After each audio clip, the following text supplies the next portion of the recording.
How are you, my friend? I'm doing What? great. What Doing a great. result! All right, let's get rolling because you don't have a lot of time. But I mean, Okay. this is the ultimate campaign of just ups and downs, topsy-turvy. We were riding high with the Spain draw. We were, lowest of lows with the Kosovo and Georgia draws. Like, what's going on? We were getting to the point where even you were like, okay, like we might like lose JVS here. This might be the end of him. A gutsy performance, especially with the news of Zagorakis resigning this morning. I had a pit in my stomach all day. People on Twitter were talking about how this is the end of like Greece being able to save football as we know it. And out of nowhere, I said it on Twitter earlier today, things are so much in a frenzy right now that like Greece might fuck around and win this game. And when backs against the wall, chaos, the psychology of a Greek athlete coming up time and time again. Greece just beat the biggest win, I would say, in 7 years. I think this is the biggest win we've had since the Ivory Coast in the 2014 World Cup. Honestly, because we've talked about Belgium 1-1, Spain 1-1. This is the biggest victory, 3 points we've had in 7 years. CA, what do you got? Well, I mean, obviously, it's a wonderful, wonderful feeling. I've forgotten what it felt like to win a big game, or to win any game for that matter. But look, we have to be honest. There's still a long road in this group. So I'm trying to stay grounded and level-headed. But what a wonderful feeling. You know, what it does show, though, is when they decide that they're going to play with a bit of urgency, you can see the quality that this team has. Now, when I say quality, don't get me wrong. This game could have been 5-3 either way. It was a very open game. They hit the woodwork twice. They had some big chances. We had some big chances. It was a bit of a Russian roulette game. It was one of those ride or die type games. And look, you don't want to see that sort of open looseness, I guess you could say, defensively in every single game. But in a game where you really wanted them to show passion and put their heart on their sleeve, they really did it today and they showed up. And I'm very, very proud of them. I'm very proud of them. I thought it was a terrific display under the circumstances. Oh, absolutely, man. I couldn't agree more. I remember even saying like 15, 20 minutes in, I'm like, even if we if they hold on and continue to play like this, I mean, it's hard to say, even if it was like a 0-0, how can you tell JVS after that? No. But I think today, injuries helped out a little bit. I think we were able to get the squad right today. The formation I loved for so many months. We were talking about how he was so rigidly sticking that 4-2-3-1, trying to make it work. He's now being a little bit more exploratory with these three back formations, 3-4-3, 3-5-2.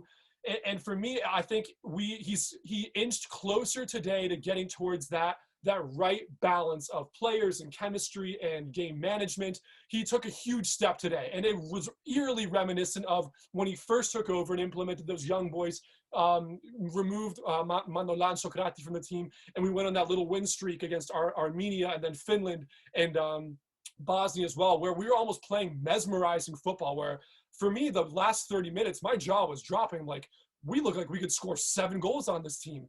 And it was just all of that with the storylines, with they needed it more than ever. And the amount of how many games have been like this where Sweden could have put 3 passes and would have lost 3-0. Like the sliding doors of missed chances for Sweden versus us hitting. You saw it earlier on with Pavlidis, who had that blatant miss. We're like, oh my God, here we go again. But we inched closer. For me, were there any players that stuck out to you? What was kind of the Chris Andre tactical analysis for, like, obviously like Timika comes to mind and a bunch of others? Talk to me about some players that stuck out for you.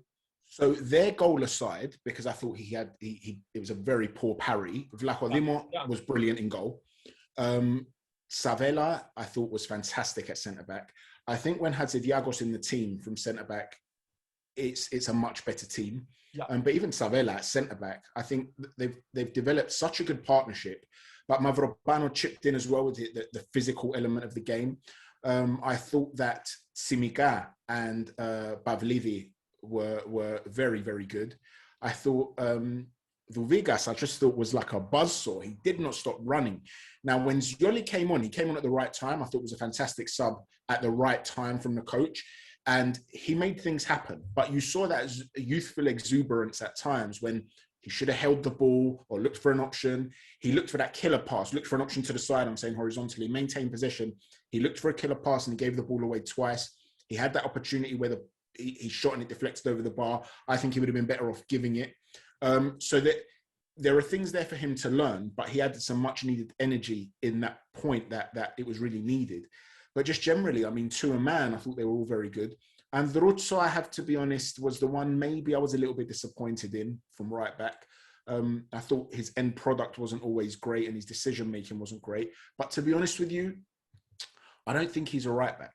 And all right, he played right wing back today, but it's not a natural position for him. Yeah. And so when he is doing certain defensive, I mean, there were a couple of moments where I had my heart in my mouth where they had the ball in the box and he was almost overcommitting into a challenge. I thought, is he going to give away a penalty? So I don't know. I still think it's a problematic area for us. But generally speaking, Simiga in this formation where he has space to really go down on the flanks, he was sensational. Because I think Jan Mulli in tight spaces is better than Simiga. He's better technically, better ball control, good short passer.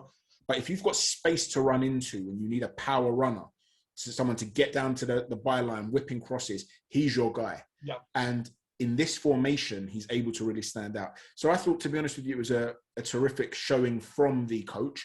And one thing I'll say as well, although they hit the post on a couple of occasions, their first effort that hit the post was such a wonder strike. Yeah. In a way, it's not really an error. If that goes in, you're just going to have to say, you know what, like, well done, applaud him. What can you say? Yeah. So from a tactical perspective, I thought we got it spot on. The urgency of the players, I thought was brilliant. And if you're looking at actual chances created, openings, not the end product of the ball hitting the post from a 30-yard volley, which would have been a wonder goal, but actual openings, we had the better of it. So, I'm delighted with them. Chris, it's a team. This is a Sweden team that was in the quarterfinals of the World Cup, fought hammer and tongs with England, and was a really, really defensive side that ended Buffon's career basically in the World Cup playoffs. Fast forward 2 more years, or 3 more years, I should say, Euro 2020, they were fighting again, hammer and tongs with Ukraine in that round of 16 game, went to 120 minutes. Zinchenko had that beautiful delivery to put Ukraine through, but Sweden had 10 men. This is a team that could have gone last state of a World Cup, last state of the Euros as well. We just beat them. That blows my mind. Blows my mind. They didn't get as well. Sorry, I interrupted. Say that last bit again. And it was a defensively sound team as well. This is a team that Spain struggled to break down, that a lot of the big boys would struggle to break down. Before I continue, what were you about to say? I was going to say, listen, make no mistake, they're a quality outfit. Yeah. And they were very unlucky to go out to the Ukraine. If it wasn't for that red card, they weren't going out. They were dominating that game. So I wouldn't say they went hammer and tongue with the Ukraine. They were on top. They got a red card. Then they got caught out. The point I'm trying to make is that this is a very, very good side who are perennial qualifiers for major competitions, who go far into major competitions. They're not an A-list side. They're not, they're not a Spain and England and Italy. They're not one of the elite at the moment in Europe. But if you just look at that one level down, just that one little level below that, they're there. Absolutely. And that's where we want to see Greece. That's where we want to see Greece get back to being, because we were there at one point. Yeah. So to see us do this against this side was fantastic. The only negative, because I am the sort of person, as you know by now, who will always look for the negative, because I believe the moment you stop searching for growth, you plateau. Yeah. So you even after a big moment, you have to be level-headed and look at it. And if we're going to do that, the only negative, I guess you could say, is that they did, whatever you say, create a lot of big chances, and we were at home. We are now 3 points behind them, and we're going to need a result against them, probably a result against Spain, and then hope that Spain do us a favour against the Swedes at home. Yeah. Do we have enough about us based on that performance to go and win in Sweden?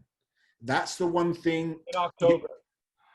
And it's a difficulty now, because how do you go about the game in Sweden? If you go and play a very open game, which is what the majority of fans are calling for, they don't like seeing Greece being defensive, you run the risk of being overrun in Sweden. You run the risk of leaving gaps in behind. They're at home. They're going to have the crowd behind them. They score early. All of a sudden, you've got a mountain to climb. They have the sitting back as well. We're chasing the points that they have on us, over us. So they're going to be sitting back as well. So they're going to be looking to counter with east side. I'm not sure at home they'll sit back. I think they will look to win the game. They have the luxury of sitting back, is what I'm saying. They have the luxury. Right, they have the luxury. But here's the thing. If Skip or any coach goes to Sweden and says, right, our game plan has to be not to concede early. As long as it's 0-0, we've got a chance of nicking a goal. Let's keep it tight for the first hour because we know they're strong at home. Let's keep it tight for the first hour, and then the last 30 minutes we'll start to play more expansive football and try to win the game in that way. If we do that, that's not an illogical approach. Yeah. However, if we try that and go 1-0 down or 2-0 down, the fans are automatically going to say, see what I mean? We were so defensive again. We have to recognize that the away fixture is not going to look like this fixture. Yeah. We can't go toe-to-toe away from home with every team we face. So we have to be realistic. We have to ride this crest of a wave, make sure we beat the minnows, because that's where we always struggle. Yeah. Go and get a result against Georgia away, for goodness sake. And then, because to be honest with you, I can't imagine the Swedes dropping points against small sides. No. I think with Sweden, it's us and Spain now. They're their two obstacles. They're the sort of team, stylistically, they will beat the smaller sides. Absolutely, absolutely. I think a couple other negatives that I could pull out. I thought Andruzzo was definitely a little bit of a step up from last game, but he's clearly playing out of position. I think that's still one of the glaring areas that we need. I don't know what the deal is with George Baldock. I know we've been talking about it forever. There was a rumor that he was going to get the paperwork done now that the government was able to open back up in Greece and translation for the paperwork could happen. That seems to be stalled. You have Stelios Gitsiou that's also playing really well in Turkey and has for a long time. I think he deserves a shout. He was done to take the torch after Torosidi at that right back spot that Fernando Santos was looking at when he was still the Greece coach. So I think he deserves a shout. But for me, Vlachodimos another shaky spot at times. Brilliant saves today, but he overcommitted on the goal that Kosovo equalized on. It was a little bit of kind of him as well as Giannoulis kind of ball watching and just not being a left back that belongs in the trenches in that sort of situation. I thought he should have been subbed off as opposed to Tsimikas. But as long as Vlachodimo, he has to work on his parries. Obviously, that one that led to the goal was you can't have that on top flight, top level goalkeeper situation. And he just overall, his game management was improved from Kosovo, but still I'd like to see him take that next step up and really recapture his Benfica form. I think we are in 100% agreement with the center backs. I thought we had a really nice like wind, water, fire, and earth balance today between Mavropanos with Hatzidiakou, the reader of the game, like Mavropanos obviously with a little bit more strength, and Savela with that wily veteran energy and that leadership. You could see at any set piece or any corner, this guy was barking out orders with authority, like, hey, you go here, you'll go here, dragging players by the shirts to put him in position. He was just a field general out there, and I think we really do need that steel and that shithousery as well. I mean, he's always up for a dogfight. I mean, you saw the pictures this summer with him and Kyriakos Papadopoulos with Lukaku just going toe-to-toe, face-to-face. They're not afraid of anybody. I think we really do need that in this young squad that we have right now. Midfield, it's crazy because we were able to pull this off with a lot of different injuries. I mean, Galanopoulos was out. We had, Tsolis coming back from a little bit of a calf injury. Masouras and Pelkas were players that were really dazzled in the summer before the Euros with performances against particularly Norway. Where they obviously linked on that first goal and we beat Norway 2-0 and really, 2-1. We really put, Erling Haaland in our back pockets as well, which is really nice to see. But I think going forward, we were talking about it. I'm gonna knock this thing over. We were talking about it in the last video we did, the preview to this group video that we did a month ago, where I pinpointed that October international break where we go Georgia away in Tbilisi and then have to fly to Stockholm afterwards. That's a bear of a trip. So we need to get the result in Georgia. Luckily, they are also having some coaching difficulties, kind of like what we were facing with turmoil after Kosovo. There's a lot of that infighting going on in Georgia right now. So we need to definitely take advantage of that.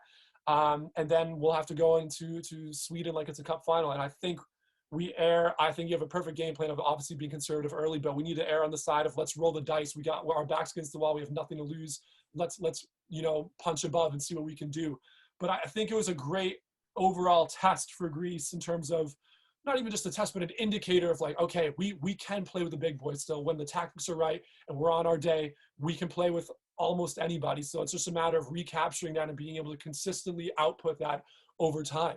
But I mean, this was a game that JVS saved his job, and I think with the turmoil with Zagoraki leaving, this was the jolt of stability and enthusiasm that we needed, kind of carrying into back to the club season and back to these players going back to their teams. It's a great way to end the international break, great way to start the year, especially with Greek club football kind of in limbo as well.